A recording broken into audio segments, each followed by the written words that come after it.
માંગરોળના seal ગામે ST checking દરમિયાન ભારતીય બનાવટનો ઇંગ્લિશ દારૂની 122 નાની બોટલ બિનવારસી હાલતમાં મળી આવી હતી। માંગરોળના સીલ ગામેથી એસટી વિભાગ દ્વારા ચેકિંગની કામગીરી દરમિયાન બસમાંથી બિનવારસી દારૂ ભરેલ થેડો મળી આવ્યો હતો। ઉના પોરબંદર રૂટની એસટી બસમાંથી 122 જેટલી દારૂની નાની બોટલ મળી આવી હતી।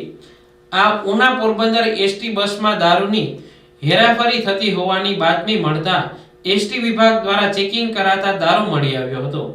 એસટી વિભાગ દ્વારા સીલ પોલીસને સાથે રાખી બસનું ચેકિંગ હાથ ધરવામાં આવ્યું હતું। સીલ પોલીસને જાણ કરી દારૂનો કબજો પોલીસને સોંપવામાં આવ્યો હતો।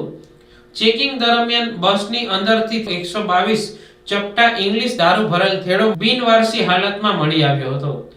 આ બિનવારસી દારૂ કોનો છે, ક્યાંથી આવ્યો હતો અને કોના સુધી પહોંચાડવામાં આવતો હતો તે બાબતની તપાસ સીલ પોલીસે હાથ ધરી છે।